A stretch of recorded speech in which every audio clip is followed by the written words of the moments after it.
Hello, this is a presentation for parents who have children in our canoeing and camping climbing class at Eden Prairie High School. I'm going to talk about our 2016 optional spring trip, which is associated with this class. And that destination is Sawbill Lake Campground near the Boundary Waters Canoe area. The dates for this trip are Friday, May 20th through Monday, 23rd. If you'd like to get more information about this destination, you can check out the web address on the screen. That gives you a little more information about the outfitter and the area we'll be traveling to. The purpose of this trip is to give our kids a chance to practice some of the skills they learned in class this spring. Many of them have not had an outdoor experience before, so this is a great chance for them to be introduced to the outdoors. We also want to give our kids a chance to visit the Boundary Waters Canoe area, which is a pretty spectacular place located within our state. This trip is not required for credit in this class, so students who will not be attending will have an assignment on Monday, May 23rd to complete. It won't take very long, and they should be able to complete this within the time allotted during the hour. The destination is about a 5-hour drive, a little more than 5-hour drive with some stops, about 300 miles. From the Twin Cities, we head up to Duluth and then travel up the North Shore by Lake Superior and then turn left on the Sawbill Trail, which takes us northwest all the way up to our destination, Sawbill Lake. So the route from Tofte up to Sawbill Lake takes about 50 minutes. And it's a pretty rural area, dirt roads, and pretty scenic too. The campground that we will be staying at has quite a few sites. There'll be other people staying there with us, but we'll try to grab some sites right in the middle here and keep everybody together. So each student will be with a group, and they will be assigned to a campsite. Over here we have a parking lot, and the Sawbill Outfitter is right here where we'll be getting our canoes. And then it's a short little walk down here to the canoe access on Sawbill Lake. From the access point at Sawbill Lake, this is a view of the lake looking north. And if you paddle up here about 10 minutes, you get to the entry point to the Boundary Waters, so it's fairly close. The campground has a number of facilities. They have outhouses, which are also known as vault toilets, and they're actually pretty clean, and they're located throughout the campsites. We also have water pumps for drinking water, so the water comes right out of there ready to drink. There are showers at the Sawbill Outfitter, and they cost $4 each. And most of the time they're on. Some years when the temperature's down near the freezing mark, they don't turn them on, but they anticipate those being available this year. So kids who plan on taking a shower just need to bring a towel and some shower items. They also have laundry.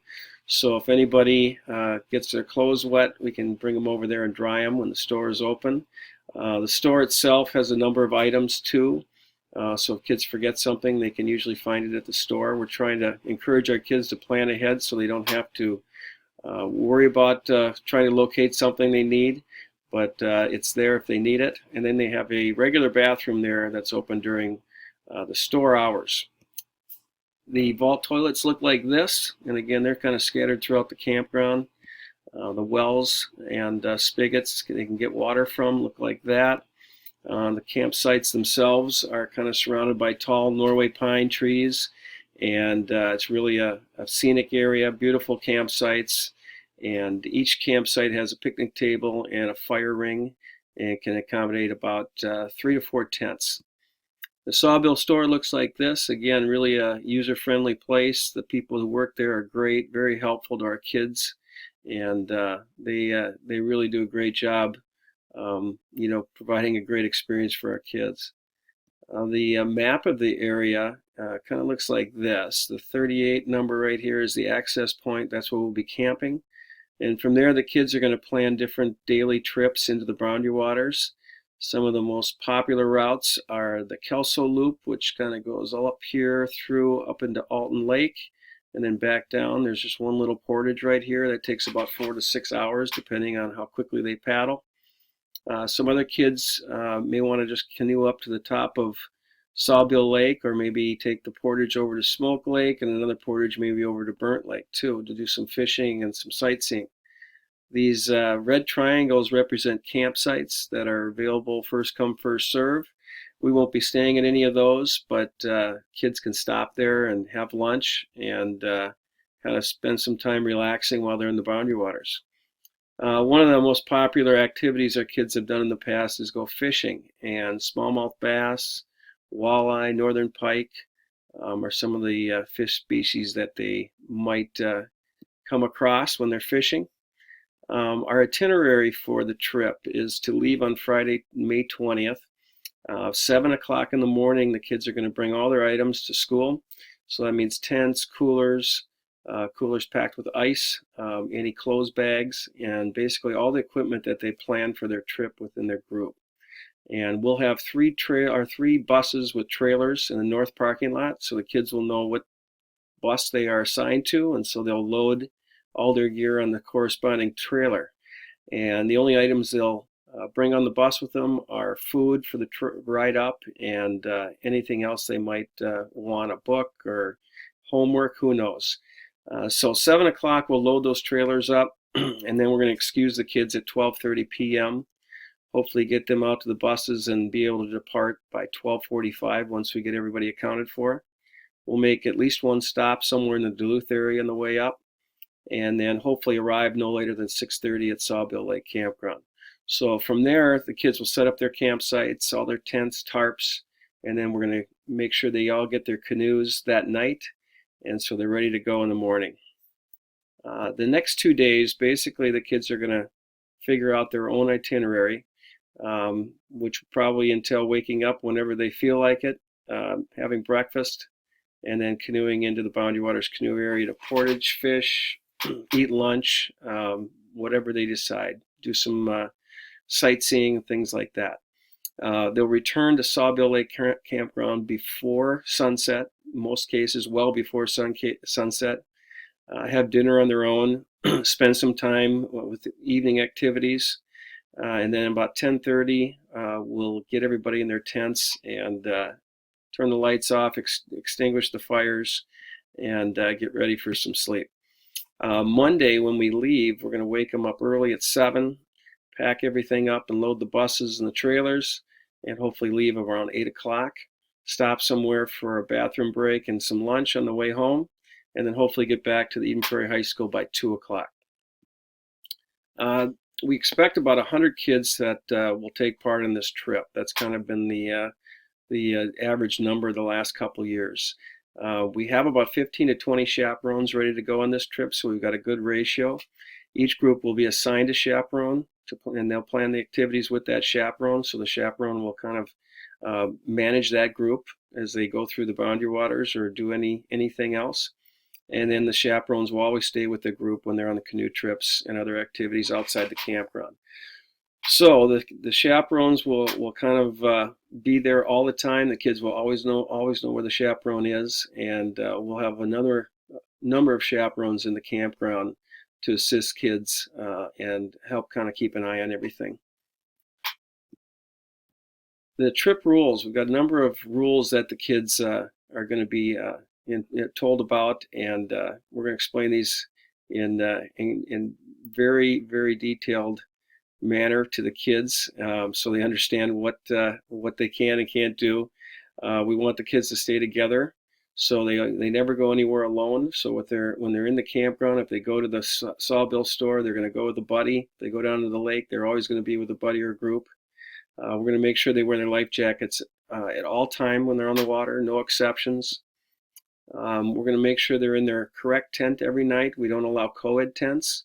So we'll do a visual check every night to make sure they're in the correct tent before we go to bed. Students will not put any flammable items or explosive items in the fire, so we're always going to practice good fire safety.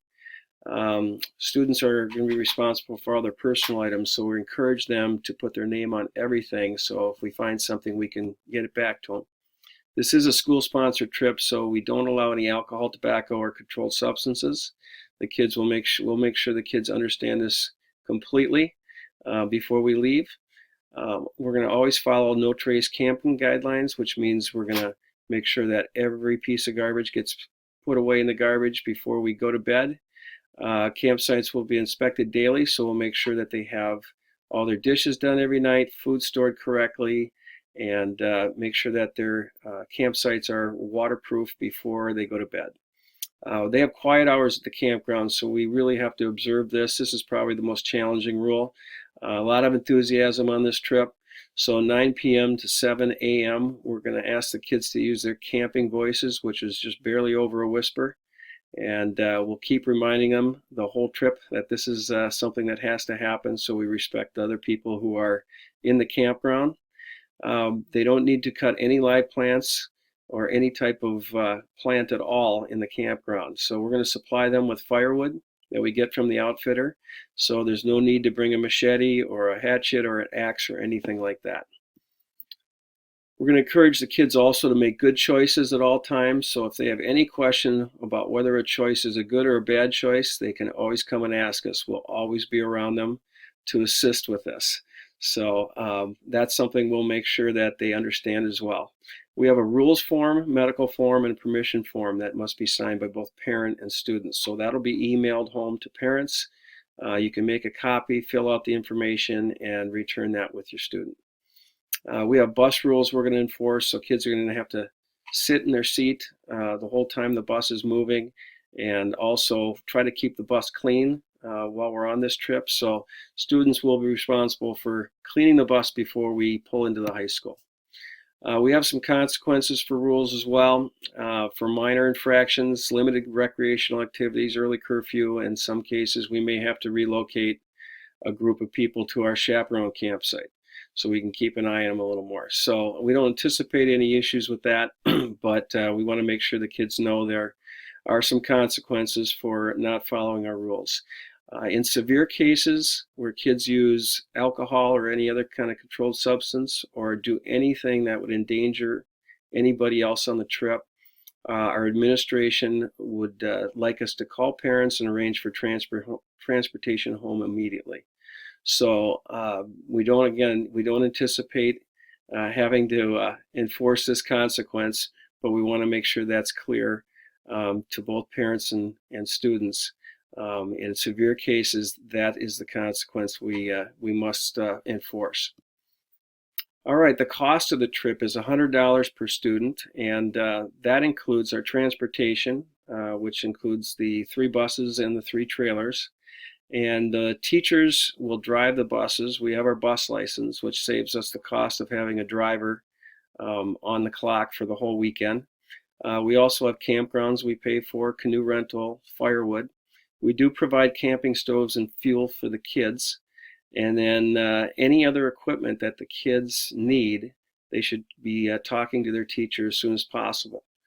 We have a limited number of supplies that the kids can use, so the sooner they talk to us, the better chance we can get them something they need. Trip planning for the students, we do a number of these things in class.